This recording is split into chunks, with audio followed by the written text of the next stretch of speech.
Welcome to Ficsation, where my guests tell me about their fiction fixations. If you're new here, which is, well, everybody, because this is episode one, you might know me from my other podcast, Stories Across Borders. Fixation is a little bit like that, but it's a lot more casual and we don't really operate on themes or anything like this. This isn't a deep writing analysis with rules about what we're allowed to discuss or anything. It's a free-form mess of a podcast. My guests simply select a piece of fictional media that they really like or that has been really impactful for them in some way, and we see where the discussion takes us. And speaking of my guests, I'm joined today by someone else you might recognize from SAB episodes, Marv, otherwise known as Marv underscore Missy. Hello. Hello. So, Marv, what are we talking about today? Well, we're starting off real strong. Gonna talk about Kingdom Hearts and the massive conglomerate juggernaut that is the story and games of that. Yay. Full disclosure on this one, my knowledge on Kingdom Hearts is limited. I played the first game when I was much younger than I am now, and I didn't like it at all. Since like time has gone by, and I've not really revisited it other than I've watched some friends play bits and pieces, and I've heard friends talk about it occasionally, and my opinion has softened somewhat since then. You know, it's not really my cup of tea, but I appreciate what they're doing. It is one of my favorite games of all time. I will say it's up there, the top 10 at least. It's great, and it was very impactful. It was one of the it was a game that I very much wanted badly because I'm super into Disney, like full on Disney kid, loved it. And then seeing all the Disney characters and you get to go all the different worlds. I was like, I need this game, please, parents, please.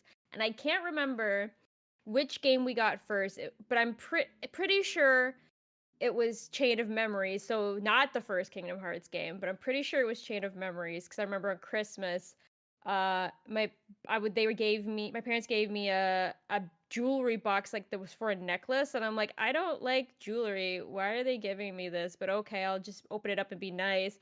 Open it up, little GameCube cart, not GameCube. What was it? Game Boy. That's what it was. Game Boy Color or whatever it was on cartridge sitting in there, and I like freaked out and I was so excited. And yeah, I got to go to the different worlds and the Disney worlds and have, no idea what was going on really because it was the second installment of the series. To be fair, from my understanding, that experience wouldn't have changed that much if it was the start. See, my experience with Kingdom Hearts was coming from the other direction. You know, I was like, Mhm. man, I really like Final Fantasy X. It's one of my favorite games ever. And now there's this thing which is like this weird Disney X Final Fantasy basically mashup thing. And I don't hate Disney. Mhm. You know, there's some Disney stuff I really like and some stuff I really don't. And I'm just curious about this absolute bizarre combination of things Yeah, it that was exists for some reason. yeah, like I did know of Final Fantasy and like we didn't really have Final Fantasy games growing up except for Crisis not Crisis Core. We had Crystal Chronicles was like the only Final Fantasy game. So it wasn't even a main title. Nobody talked in the game and it was, that. But we're not here to talk about that. We're here to talk about Kingdom Hearts. Um Yeah, I yeah, and I got in there and I'm like, there's a lot more Disney than Final Fantasy in yeah. here. Um And I don't really care about this character overly much. He's very like cookie cutter protagonist kind of oh, deal, and Sora? Yeah. yeah, I don't like Sora either. He's one of my least favorite characters because he doesn't really have any growth personality wise. He's just constantly like this same like steady of like, yeah, we gotta defeat the Heartless. I have to save my friends. Everything is so positive and all this stuff, and he never really has like I don't even like he may have like minor like the story beat of like Dark Night of the Soul or whatever, like very briefly, but then he's just back to like, yep, let's go, let's keep going, let's do the thing, be a hero, and I'm just like, yeah. that's it. That's I that's not. find those Oh, sorry, I didn't mean to cut you off. No, that's okay. That's I don't have nothing else to really add to that. Just Yeah, add. I mean, even as a kid, I've always found it very hard to connect to characters like that. Like, sometimes they work, but 9 times out of 10, I just don't like them. Yeah, cause like and, like, every other character has, like, some growth and change in their personality and stuff, like Riku, we love, Riku's the best. I'm He's our sorry, edgy boy. I just hit my mic, I'm so sorry. Yeah, edgy boy, but also, he learns to, like, walk the path between light and darkness. He's walks the path of the dawn, and it's yeah, and he, is cool, and he actually becomes a Keyblade master, unlike Sora who fails the tests and, blah, blah, blah, and stuff, so it's like, haha. Which But is the funniest thing. yeah, it's just like, yeah, I you're don't know what it seems like such a strange thing. It's like, "You've succeeded, you went through hell, you became comatose for this. Anyway, Riku, good job."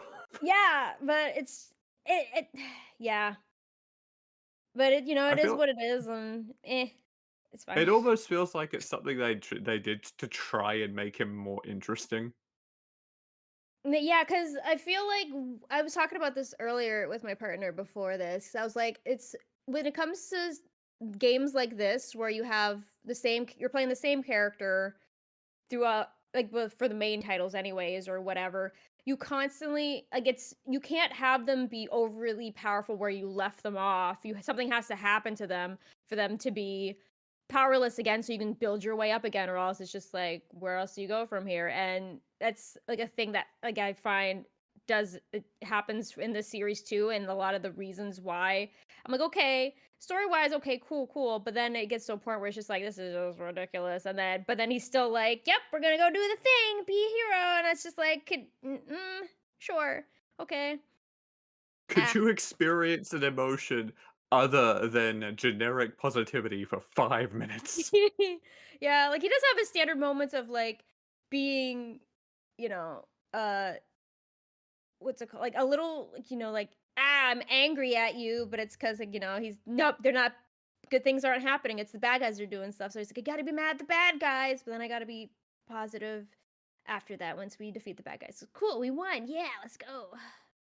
Yeah, see, I think that's what it was, right, is for me, is that Sora's incredibly boring, and in the first game, the other characters don't make that strong an impression either. They seem to come more into their own in later installments from what I can understand, and let's be honest, it's a very cheesy, very, like, generic power of friendship, yay, kind of story and vibe, and In the first one, yes.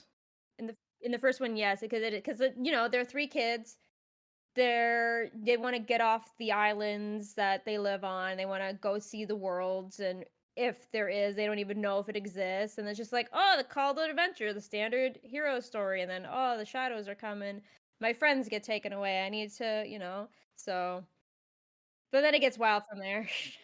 yeah, like, I came in like, coming into that from, again, because I was a Final Fantasy fan, at least for a couple of the games that I'd experienced at that point, coming into it I was disappointed, I guess, because all of the things I love about those games, the surprising moral complexity, the, like, deep and well-structured worlds, all of that was just not present in the game, and Mm. I came hoping for, like, like, Final Fantasy JRPG, and what I got was Disney with spiky hair.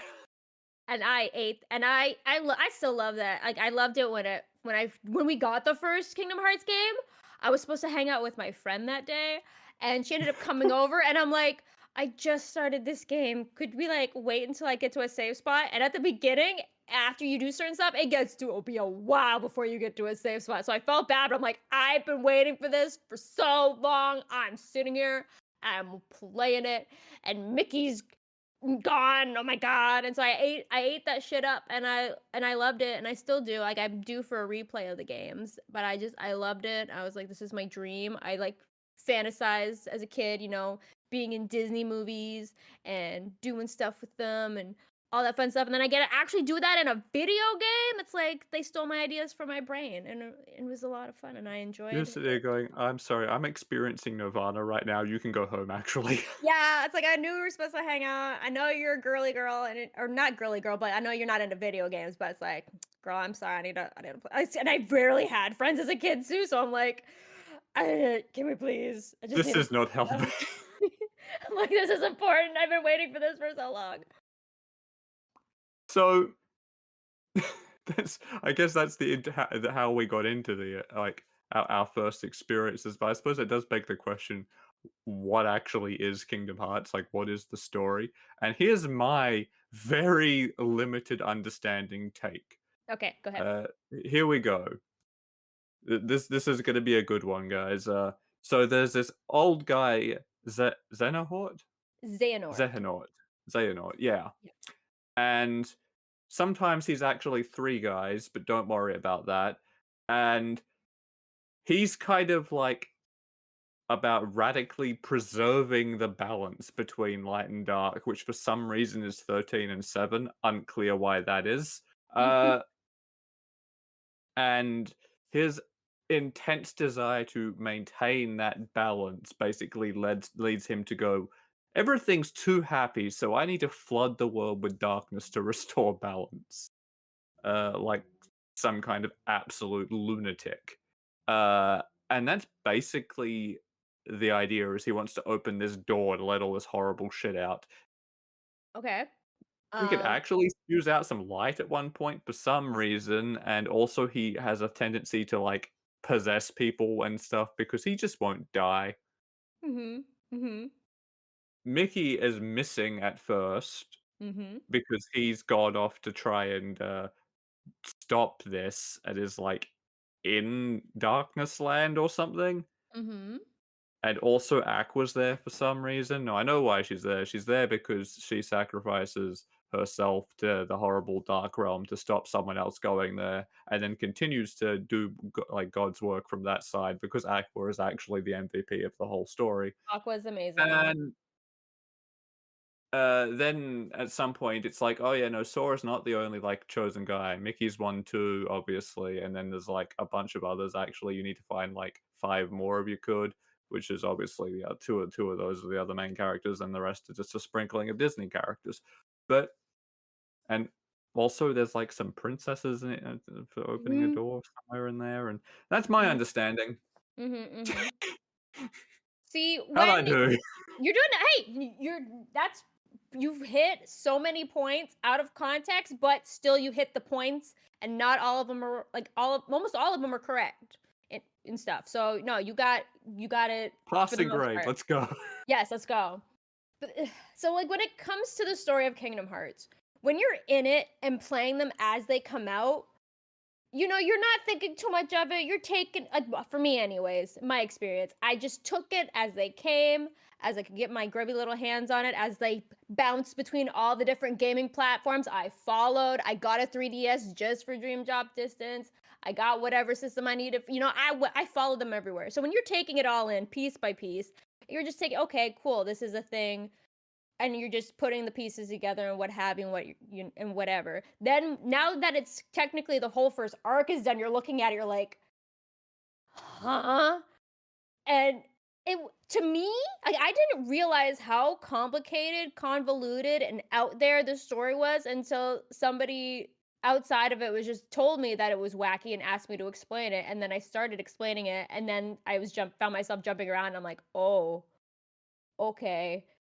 I was drip fed this, like, when you like, the saying of, like, slowly boiling a frog or whatever, it doesn't notice if you do it slowly or whatever, so I'm just like, "Oh, I was slowly boiling and didn't realize I was just burning hot," and now that I realize, I'm like, "Oh, this is a lot," and a lot of it doesn't make sense, and it just seems okay, cool. Yeah, I mean, like, no context listening to me now try with my limited understanding to explain these games.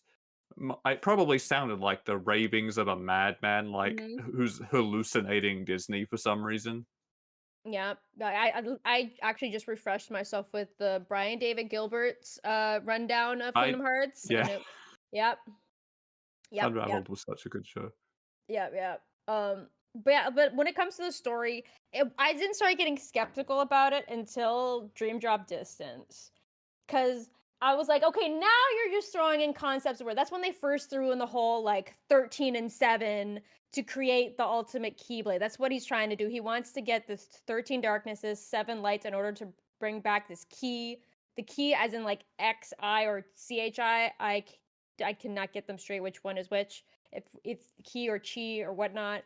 Yeah, This they just love to stick X's into all kinds of random places right? for no reason. Right. So he wants to build that specific Keyblade, and it has to do with it's related to the Keyblade War that happened back in the past or whatever. So when Dream Drop Distance was like, oh, this because like they go into like their dreams for this. This is when this is the test. Like Dream Drop Distance is like the Keyblade Master test. They go back, they jump into their dreams or whatever, and then they fight, and then Xehanort kind of like takes it over at some point to try to manipulate and stuff and try to get Sora. But but he's like, yeah, the 13 and the 7. And I was there at the beginning when Sora left the Destiny Islands. And I'm just like, okay, now it feels like y'all are throwing spaghetti at the wall, making crap up as you go because you didn't plan ahead. I, after I had that rant after playing Dream Drop Distance, I put the first Kingdom Hearts game in.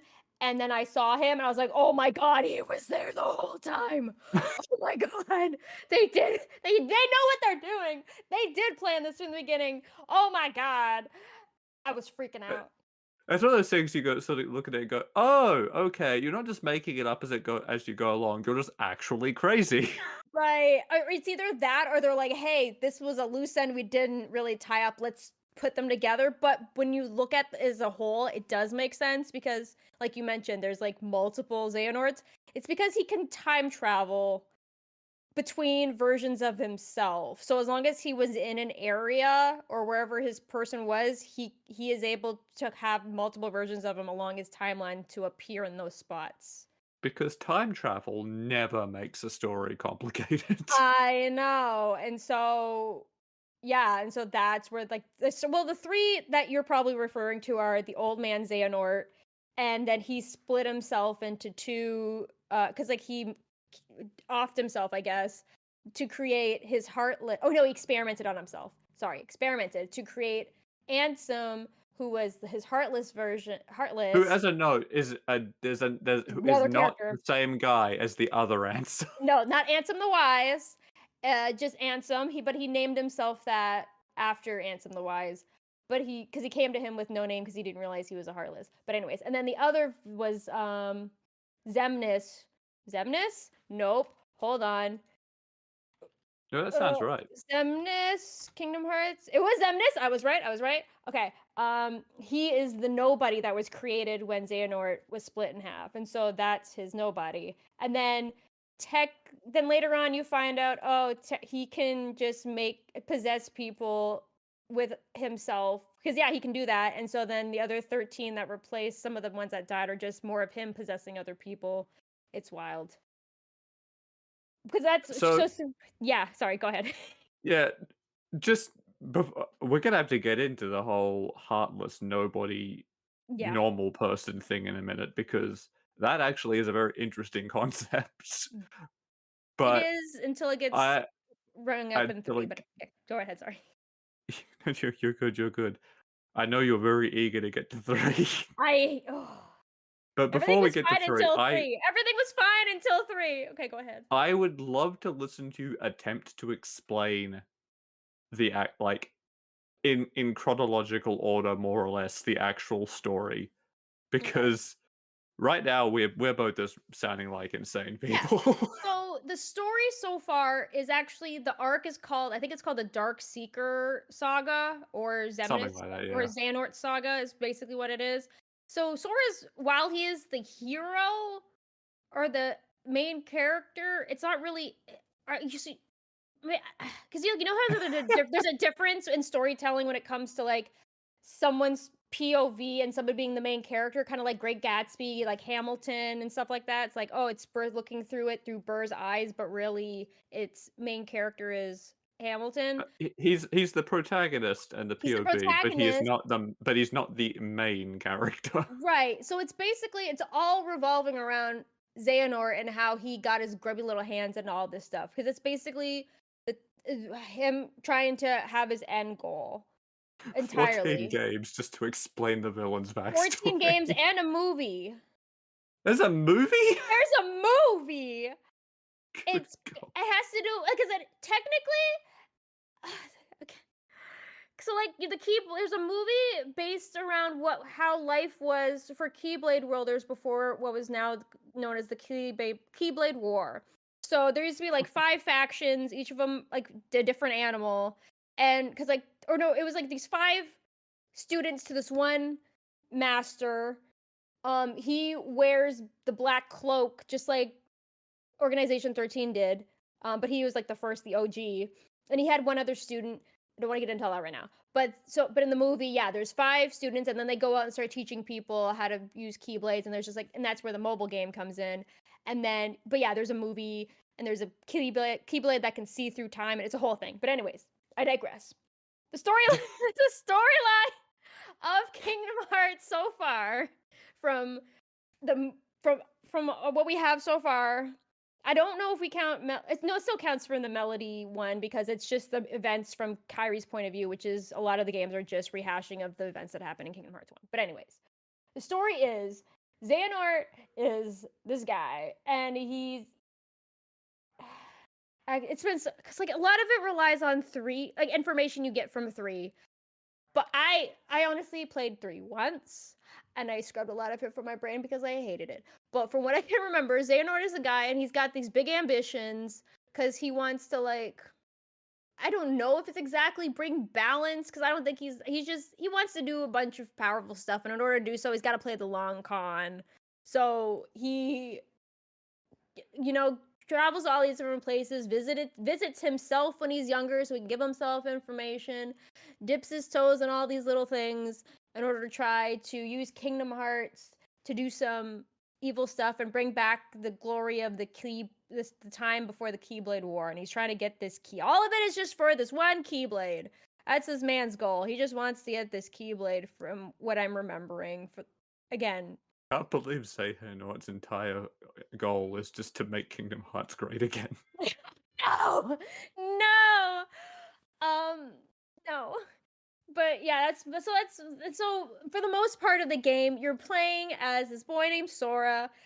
Your hero's journey stereotype wants to get off the island, gets off the island, loses his friends, try to go find his friends, and then he ends up going through the rigmarole of the stuff that maybe Destiny's not, maybe not. There's a lot of people connected to him. Like he's also, I guess, central in a way too because so many people are connected to him, whether it's through their hearts seeking sanctuary after their being split in half, or whatnot. It's just there's a lot of stuff Totally normal happening. things. Very normal things. A lot of stuff's happening there. But yeah, you go on adventures and you're trying to just defeat darkness and save all the worlds from disappearing and collapsing, keep the stars from going out, and you have Disney companions.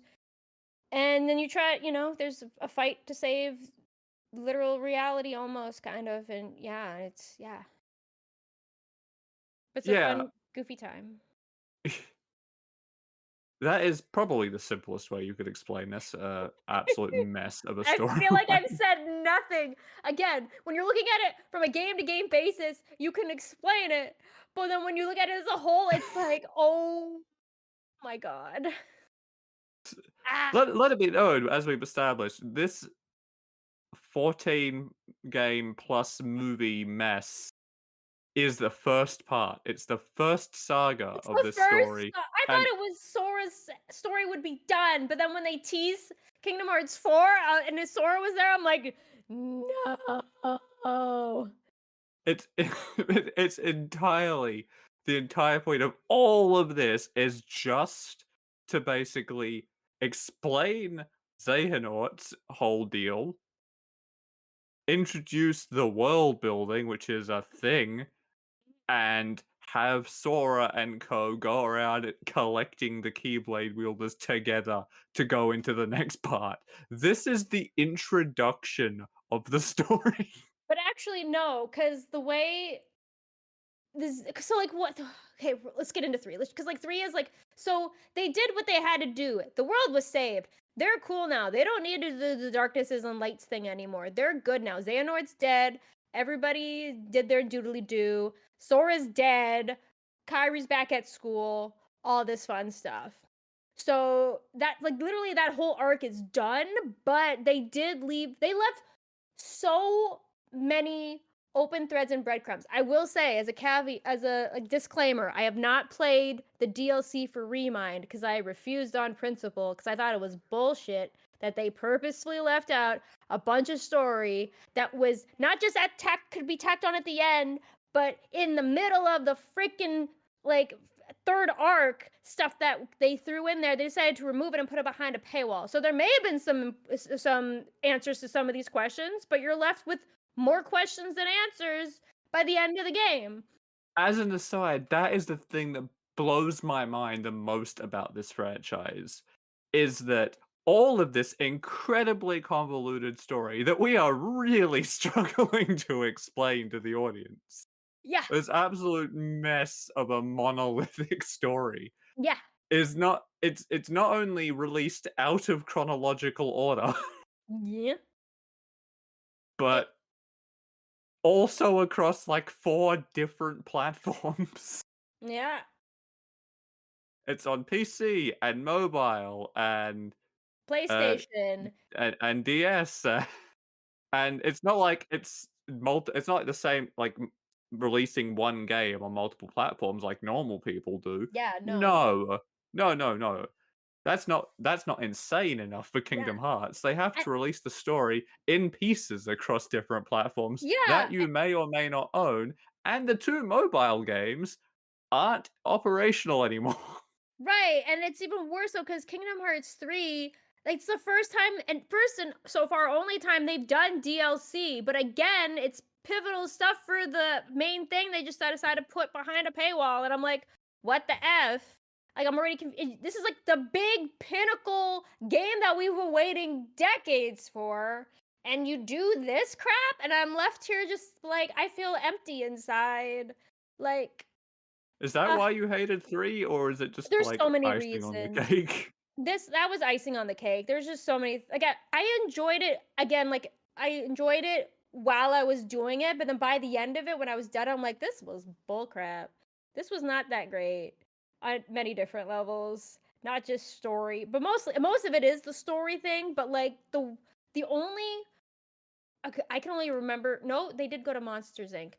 The worlds they did in this game, it felt like if they a lot of them felt hollow and the movie was just happening while you were doing other stuff and it was just happening. You weren't actually uh involved a lot in what was happening. You weren't what's the word I'm looking for? Interacting as much as in previous games. The only worlds that I enjoyed were um the Big Hero 6 world because it happened after the movie. So like the events of the movie already happened and then what you're doing with them is afterwards. So that was great. I thought that was fun and different. New So story. they're, like, they're basically just replaying the stories of these Disney movies inside of this game, which is already part of an absolute mess of a chronology and a plot line, and doing very little to contribute to that plot line as a result. Yeah, they literally carved out 3 minutes and whatever seconds for Elsa to sing the entirety of Let It Go. Thanks, I hate it. Yeah, no, I literally put my controller down and I'm just like, "Are you freaking kidding me right now?" And then like, every once in a while it would flash to us just like watching her sing the song and I'm like, "Are you freaking kidding me right now?" And There's gotta what? be, like, an amazing abridged version of this game. It was and then I barely remember Tangled. I just again, it was like I think we fought with her a bit. I don't remember, but it just got ridiculous and I'm like, "Okay." The story was pretty all right cuz uh Woody had a zinger for whatever version of Xehanort we were fighting in their world. He was all like, "Nobody loved you as a child" or something like that. It was great. Um, Damn, and Woody. yeah, good God, Woody. I think it was Woody.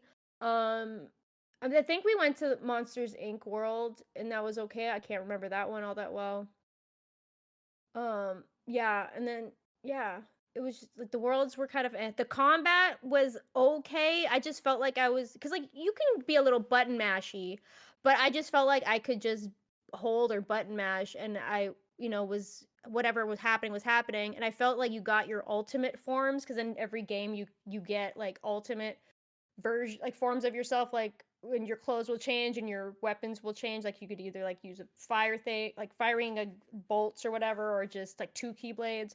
This one was far too easy to get to those, like, because usually you would have to do certain things in combat in order to build up that meter to get a certain different ultimate a mega form or whatever they're called, I forget what they're called, but this one, it just felt like you just did whatever, and then they showed up, um, and then the overarching story with the yeah, just like this a lot of the story stuff was just like, what is happening? Because like people that Like got yeah, I'm sorry, go ahead. What was no, that's I'm just like in my note, like you rambling is the entire point of this podcast. You're good. Uh, I'm looking at my notes because I wrote some notes about the as a side note, the game I'm missing from my notes, I think it's Remind. Oh, that's yeah, it's not even a game, it's DLC. Damn it, maybe that's not it. As a side note, I guess just so the audience knows what I'm talking about there. In my notes go to 13 games. I cannot figure out where what the 14th one is. But anyway, I have in my notes for Kingdom Hearts 3 that the story for that game is basically Sora and Riku set about gathering the remaining Keyblade wielders, and Kairi goes on a training arc off screen. Yeah, because literally, like, Kyrie got done dirty in this entire freaking series. She is the epitome of damsel in distress. She has the attitude to not be a damsel in distress, and she's very like, yeah, do the thing, let's Oh, do the I thing, hate that when but then she I gets hate it when people do shafted. that. They're like, look how how personable and feisty this female character is. She's not a damsel, but then they continue to just write her into situations where she can't do anything on her own and constantly needs to be rescued. That is Yeah. so irritating. Yeah, the whole first game, she's in a coma of sorts, and Sora's got her heart in him. The second game, she's just back on Destiny Islands. Eventually, when Yensid pulls her in and she shows up in Kingdom Hearts 2, they give her a Keyblade for a bit, and she does whack a couple thingies, but then she's flailing because she's never held it before. Her arms are like noodles. Um, and then yeah, in Kingdom Hearts 3, it's like, oh yeah, let's give you some new clothes and you're gonna be one of the 7 lights, and we don't see her the entire time until the end. Which makes it very funny for me that Melody of Memory is a recap arc in the basically it's just a recap of the entire mess of a storyline in the form of a rhythm game narrated by Kairi, who is either asleep or not there for most of it. Yeah, and it's just like I was excited, so I'm like, yay, girls in games, because me being a girl, and then especially in today's day and age, anyways, people getting it's so woke to have girls in video games. But I'm like, I want a girl Keyblade wielder, and then they finally gave me Aqua, and I'm like, yes, thank you, she's so cool. And and she's actually like the MVP as it turns out. So Yeah, this so oh, do you have her game in your list? Because she's got her own separate little game. I think I do. One second. Is that a fragmentary passage, the Uh, epilogue to yes, Birth yes, by Sleep, that which is focused entirely on Aqua? yeah, yeah, yeah. So playing that was one of the most depressing things I've experienced in a game because it's literally her by herself in the land of darkness, trying to go through her own. She's in solitude for like a decade and try to do her thing, and it just feels so hopeless and it's empty for the most part. But then, of course, there's the Heartless, and you do have to fight some things in there. And it's just so dreary and sad. And I'm just like, I feel empty on the side at the end of that. I'm like, oh my gosh, like, ah, But my understanding is basically the entire time she's stuck there is that yeah. she is doing things that helps everyone else from the other side. She runs. I think again, it's been so long since I played because I think I played that right before 3 came out. But I think she did do a couple things because she did show. I think she showed up technically during the events of Kingdom Hearts 1, 'Cause, like, there's a thing that people will point out because of the continuity thing. Because when Mickey had there's his silhouette shows up at the end of Kingdom Hearts 1, while inside the Land of Darkness, he's got, like, his usual Mickey outline where he's, like, shirtless with red pants, but then later on, he's Yeah. got, like, the whole getup, and so, if I'm remembering correctly, she shows up at one point, and she sees them, but then they get separated again, but something happens where, like, there's, like, snake of keyblades, and he gets, like, hit by that snake of keyblades, and then his clothes get shredded. So he's just without a shirt, so it can fit the continuity of the outline of the whole thing from Kingdom Hearts, which is funny. But yeah, she does do a couple things, like that, I believe, but then she disappears again, and then she's by herself again for until they find her in Kingdom Hearts 3, and it's like, oh, As someone who has never played a game with Aqua in it, except I guess a silhouette in one maybe, apparently. I've, I don't remember, anything. It's been a long time. no, she wasn't. No, But Mickey was the silhouette in right, one. right. Yeah. Like, I've never played a game with Aqua in it.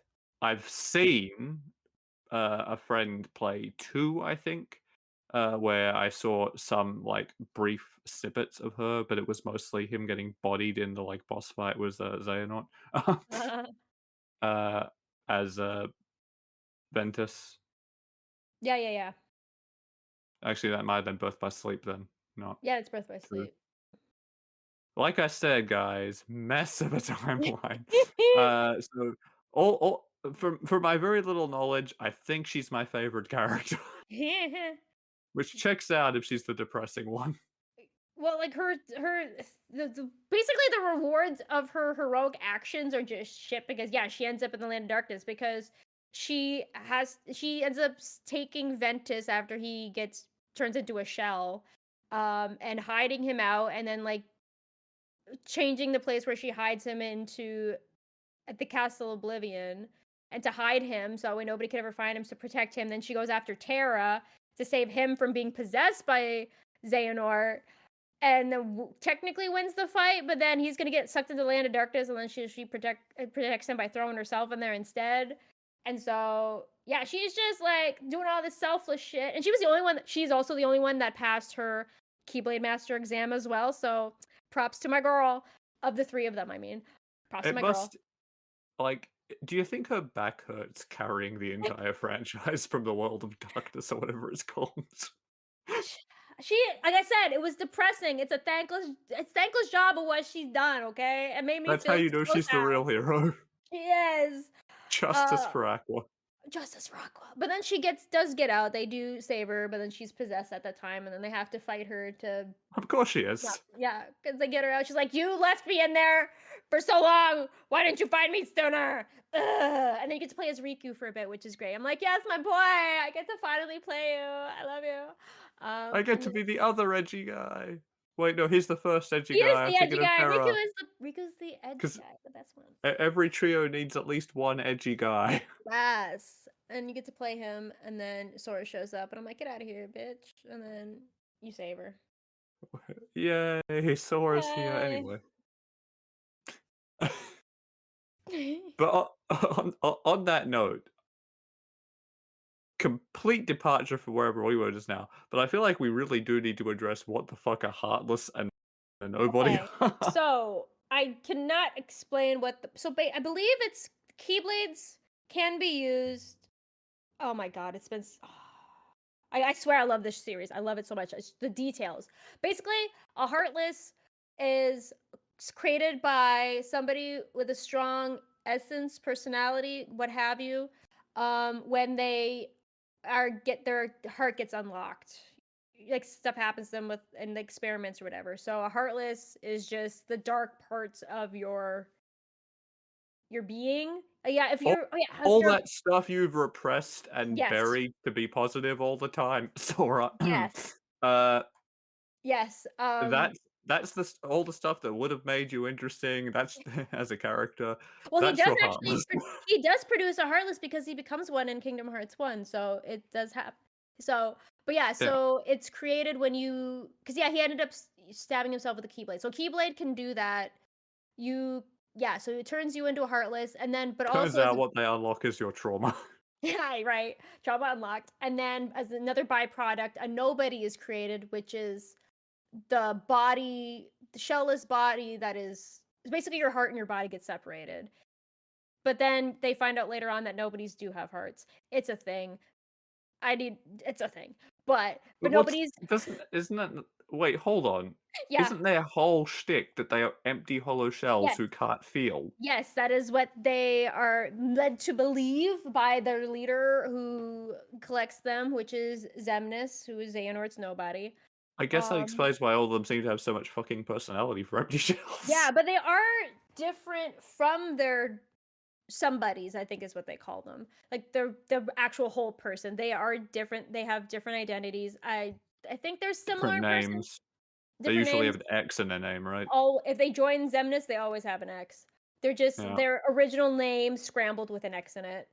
Um, but yeah, so they usually have similar-ish personalities, I think. I can't quite but the fact that they can create their own personalities is like, proof that they should have hearts. But they are their own person. I don't think they have the memories of their real versions of themselves.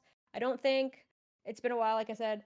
But yeah, so that's what happens when someone gets chopped up in half, I guess, and turned into a heartless. They get a heartless and a nobody if they are a strong enough being, or else you become like the usual little scraggly nobodies or heartlesses. But if you're strong Which, I in mean, it says a lot personality, that our protagonist character turns into one of the little generic guys that you've spent most of the game just taking out in like a couple yeah. hits.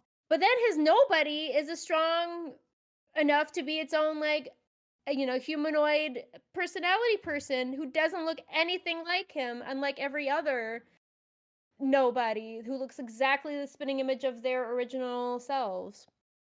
For some reason. Yeah. Oh, the reason being because he's got Ventus's heart inside him, and so his Oh, nobody comes yeah, out. right, because people Yeah. keep sticking their hearts in this child body. Yeah, like, he literally as a child, like, Ventus's heart's all like, "I need some place to go," and he's like, "I'll help you out because 'cause I'm overly positive and naive and I don't know anything." Which is fine, he was a real kid at that time.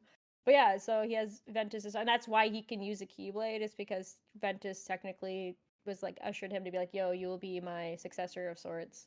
Same thing happened with, Kyrie and, with Aqua. Aqua met Kyrie in person on the beach, and it was just Yeah, like, "Cool, let that me." that usual deal. Yeah, yeah, yeah. I And forget Terra how obviously Sarah is, Sarah with Riku, I Riku, but forget how yeah. that happened. But yeah. Yeah, hearts in Kingdom Hearts, tend to be a lot more, transient and portable than, hearts as we know them. They're a lot more, like, metaphorical hearts than, Yeah. I mean, this isn't surprising given everything we talked about, but just like when the game is talking about people's heart, it's your heart, not bum bum bum bum bum. Yeah, cause yeah. It's a whole thing. But I ate it up. I accepted it. And then when you're going around and killing Heartless, it's good for the bad guys because they're collecting all the Heartless you kill from purifying quote unquote their hearts because they suck it up into Kingdom Hearts, but yet they figured out that if you kill the Heartless and the nobody of somebody, they come back as a whole. Oh, I mean, that seems like an easy fix. Yeah, because a lot of you see, I think you kill almost. Is that how Xehanort ends up coming back one time? Did they just put him back together by killing the other all the pieces? Yes, that's because you do defeat both of them as Sora. He comes back as whole, but then he ends up having his Heartless and his Nobody time travel to him, so all of them are there Because at they can once do that. because they can do that. Yeah, Why did I start with this one? I'm sorry. I'm sorry. Yeah. Oh man, I hope that the next person picks like fucking Rambo or something where there's like a little bit to talk about there, but it's pretty simple. War bad, PTSD sucks. Yeah. Yeah, but it's fun though when you're just in it and playing it and you're not thinking about it too much. But it's just when you're left jaded by the third and final entry of the saga and you're just sitting there like, what the F did I just I mean, experience? it raises the question. Well, two questions actually. The first I have is Why do you think they did this on purpose? Like, they intentionally made it this bizarre and such a mess of a, like because the story itself is fairly simple. Xehanort is the evil guy. He Mhm. wants to use the power of Kingdom Hearts via this, like, special super keyblade you get by mashing the other ones together to revert the world back to its alleged glory days, and maybe there's something in there about balance. Yeah. And everyone else doesn't want him to erase reality as we know it, so they go to stop him, and they Yeah. do.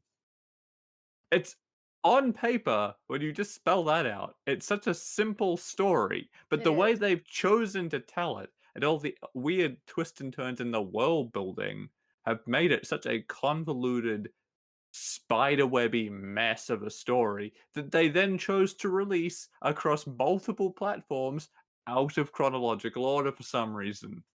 Yeah, I just feel like I don't know, maybe I for definitely for Kingdom Hearts 3, the whole thing just I feel like, what are those people, the execs or whatever got their grubby little hands in it. They're like, "Oh, we gotta milk the Frozen because everybody loves the Frozen." Yeah, And I mean, oh, we that's what gotta that one does sound oh for like. sure and the DLC for sure. And they're like, "Oh, we gotta keep this is a big seller of a franchise. We gotta, capitalism, baby, and gotta do the whatever." But I feel like they could have tied up a bunch of stuff, but it just feels like because like with the whole like stuff that stems from like before in the before the Keyblade War, there is a through line where this guy is dragging around this chest. Nobody knows what's in this chest, and then Pete and what's the lady from Sleeping Beauty? They're trying to find this chest. Aurora?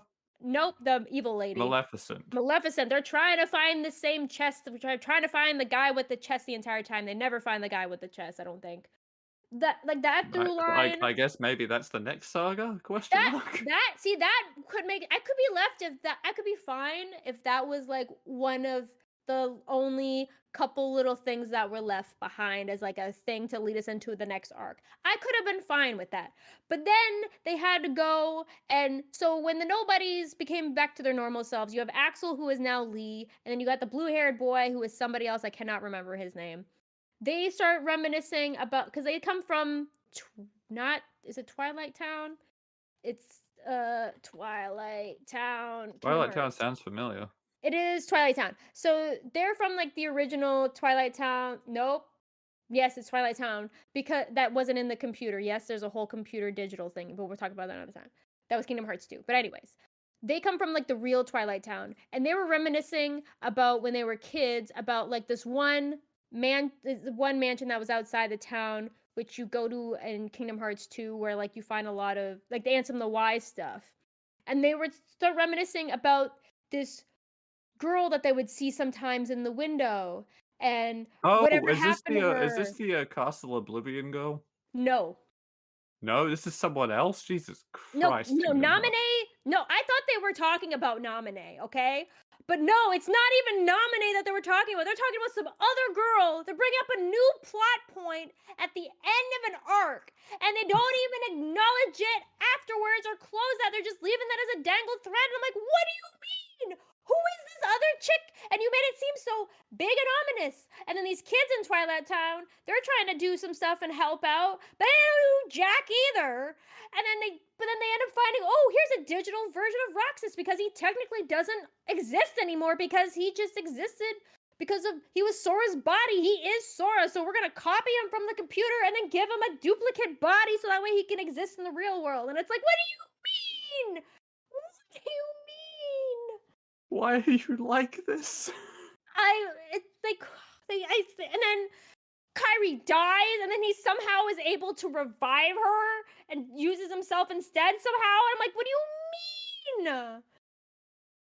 And I don't still don't understand what the power of waking is.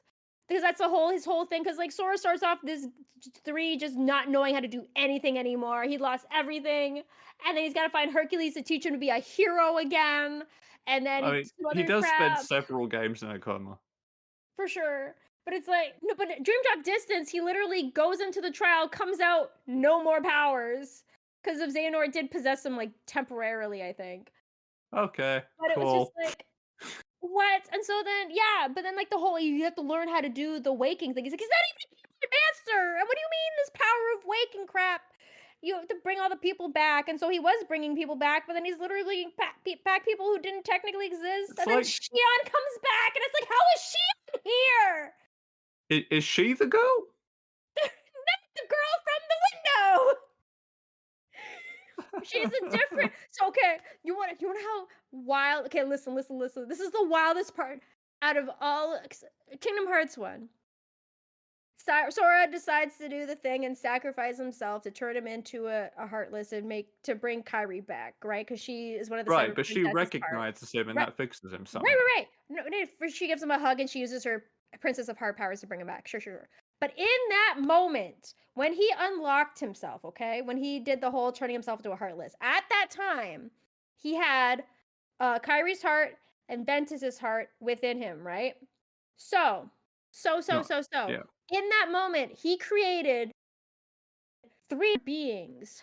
He created Roxas, who was his nobody, who looks like Ventus because Ventus's heart was inside him. He created But not like Naminé. Kyrie, even though her heart was also inside him. No. He created Naminé, who is actually Kyrie's nobody, but Kyrie can't have a shadow because she is a Yes. princess of heart and pure of heart and has no darkness in her heart. But he created Naminé, and so but Naminé has the power to manipulate the memories of Sora and those of, who knew him and those memories of him and all that fun stuff. That's why all that fun stuff. And then he also creates Shion, who is also another part of Sora who looks like Kyrie but has black hair instead, and she's like Sora's memories or stuff, and nobody's supposed to remember her when she's gone and stuff, and it's just a whole thing. And so all that happened, but then two of these people, Shion and Roxas, they're able to bring them back and put them into duplicate bodies because there was a whole duplicate side plot. Replica, that's what they're called. They're called replicas. Replicas subplot that started in Kingdom Hearts Chain of Memories, which is fine. But then they're able to grab them somehow and put them into these replica bodies. And it's like, but they were never real people. Okay.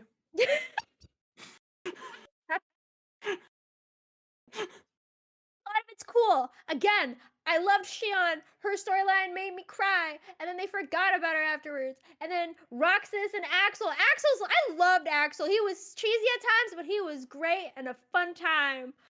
But then this Kingdom Hearts 3 I just feel and then on top of them Becoming completely like changing the art style too and made it more realistic. I hated that too. Oh, I you're hated that. you're almost selling me on the game out of pure curiosity as to what the fuck is going on. You need to experience it. You need to. You need to. I've still got the first one. You need to play them, all of them. Do All it. of them. Two of Yes! them don't exist anymore. Well, don't play the mobile games. Nobody talks about the mobile games is my partner brings it up all the time. He's like, "Oh no, the Keyblade War probably only exists because a lot of people spend a lot of time on the mobile game that takes part before this Keyblade War, and they just wanted to commemorate those people who did play the mobile and online games and put them all their Keyblades with their names on them in Kingdom Hearts 3, which is something they did." I think Oh, that's cool, but also, no. just don't kill a game like that. Come on. No, I started playing the mobile game and it was cool, but then I got to a certain point and then I stopped because you know how mobile games are. You have to wait for energy and Yeah, time and yeah. all that fun stuff. But yeah, just don't worry about the mobile games because they aren't really important to the story, really, that we know of yet. But just Oh, don't well, worry about that them. does shorten it down, then it's only 12 games in a movie. Yeah. I'll just I don't need to do anything else for the next 6 years. Hey, I'm gonna replay them all this year, so it's 2025. Where do you find the time? They're not. Well, I won't say they're not that long, but some of them aren't that long. Like I could spend I also work from home, and so well, no, I can't play. Well, I work from home. I just finished Veilguard today while working. I also work from home. Yeah, How do you find the time? my job, there's a lot. Like I do some heavy duty stuff, but in between, I got some good time to myself. So I sit on my home computer and I play games, and then go over to my work computer when I'm needed. Fair enough. Yeah. I swear, I feel like other people just have longer days than I do. I just write books and do podcasts and maintain a site and all Yeah, that well, stuff. But that's anyway, yeah, my writing falls to the wayside, so that's why I'm not able to do writing. So I'm like, "Oh, I wanna play some video games sometimes," but I I digress. have I have what like I mentioned earlier. I had two important questions. Oh, The other yes. one I feel like I really need to ask, and it seems like a good place to make the final part of this episode. What even is Kingdom Hearts? We keep talking about how this guy wants to access it. The franchise is named after it. What is it? Give me a second. Open the wiki. Opening the is and okay, so Kingdom Hearts is one of the major entities in the Kingdom Hearts universe. That checks Um, out. so hold on. Is one of the major entities described as the heart of it's the heart of all worlds. It is an almighty entity of incredible power and untold wisdom formed by the aggregation of hearts. So yeah, in Kingdom Hearts 2, like this whole thing, because like there's a couple different, because like everyone thought that the Land of Darkness was Kingdom Hearts in the first game, but then it wasn't. I don't know, because like Sora's like Turns Kingdom out Hearts is Kingdom Hearts is a light, and guy. then yeah.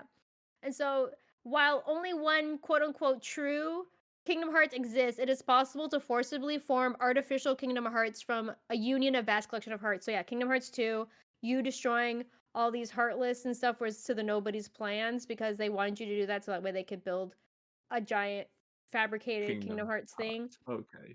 So Uh, yeah. Kingdom Hearts is basically God, but made up of everyone's souls. In the beginning, the world began in darkness. Eventually, though, out of the darkness came the first light in the form of Kingdom Hearts. So, Kingdom Hearts is light, which became the one source of all true light in the world. From Kingdom Hearts came the people, and the people had hearts.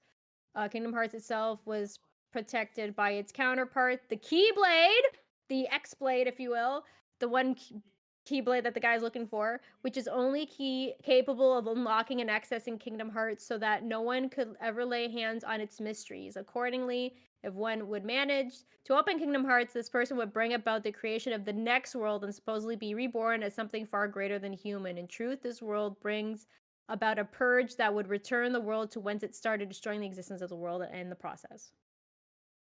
It's basically so it's a semi-sentient reset button and also the origin of all light and all hearts.